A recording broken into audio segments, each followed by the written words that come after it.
we Lominsons are sworn to strive, till sea swallows all. And swallow all it would have, had Leviathan prevailed.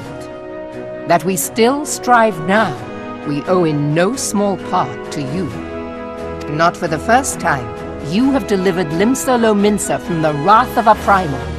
Never has our nation known a stouter ally. On behalf of my people, I give you my humblest thanks.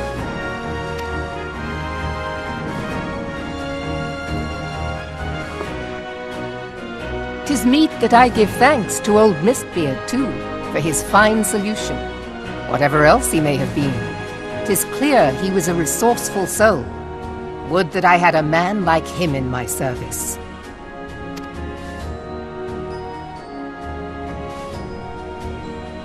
Before I set foot in these lands, I had no inkling that the people of Eorzea contended with such mighty foes.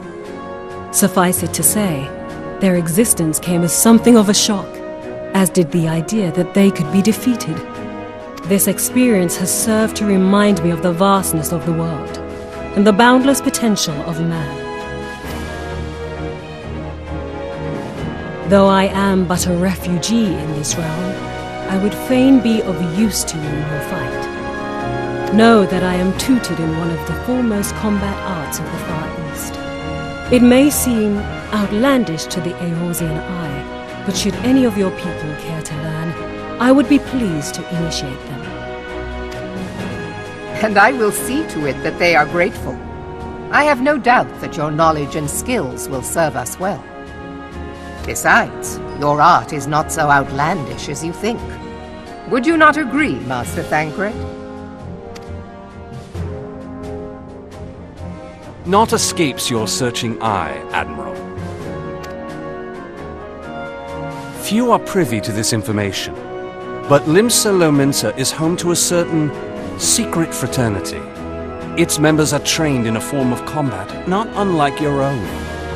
By my judgment, it should not be beyond such individuals to adapt to the techniques I witnessed you employing with such admirable deftness. I am heartened to hear this. I too noted a kinship between your style and mine own, though it seemed to me that you fought differently in the beginning. I suppose I did. What can I say? I'm a man of many talents. Though you may labour to believe it, Thancred was once something of a scoundrel who fraternized with the criminal class in these parts. Yestola! You jest, of course. But for a chance encounter with Alphino's grandsire, he might never have left Limsa Lominsa, or received an education in Sharlayan, or taken up his post in Uldar, which is where he trained in the blade, lest you wonder.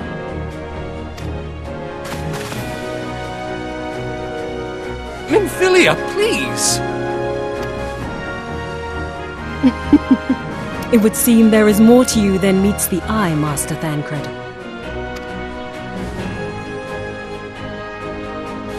Lady Yugiri, I am told that you and yours came to Eorzea seeking permanent resettlement, and that many domins have since been engaged as frontier hands at Revenant's Toll. Moderna is many things, but a place of refuge it is not. Know that I would like nothing better than to furnish your people with a new home here on Lominsan soil. Alas, racked by instability as we are, our nation is in no fit state to take you in.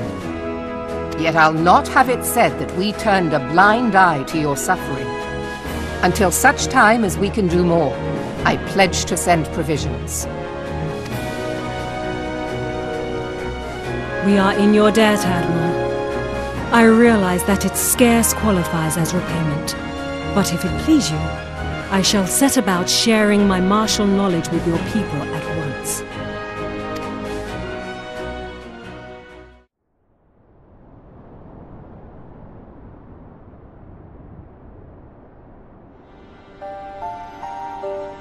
You wished a word in private.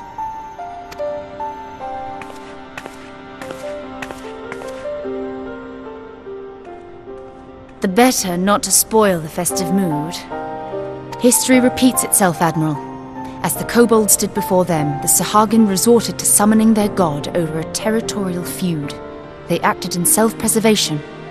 It may be that the Sahagin initiated this particular clash, but how it begins does not interest me so much as how it ends.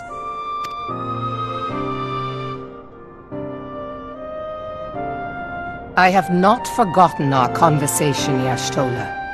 I am aware that man bears part of the blame for the Primal's existence. Nor am I ignorant of the Sahagin's reason for acting. They sought to secure a place to breed and multiply that their kind might survive. Self-preservation, as you say. But we have as much right to live and thrive as they. If our own survival is threatened, are we to lay down our arms and welcome oblivion? Nay. And so you kill, that you might live. Yet if living is a right, then that right belongs to all peoples, be they men or beastmen.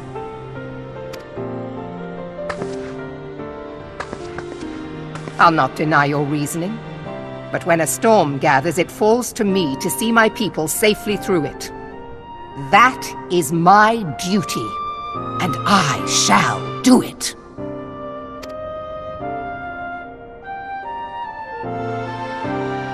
As must we all, Admiral.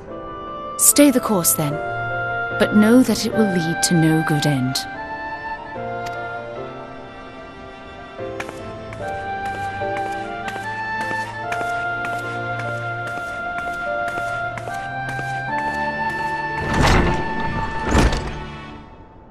Man has ever put himself first and foremost.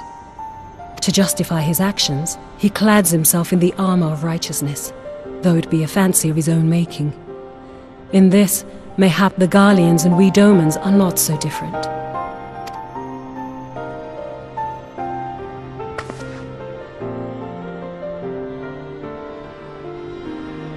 Eorzea has become as a raging sea. If we are to keep our heads above the waves, we cannot scruple to drown the man next to us. When hopes of coexistence founder, strength must determine who has the greater right to live.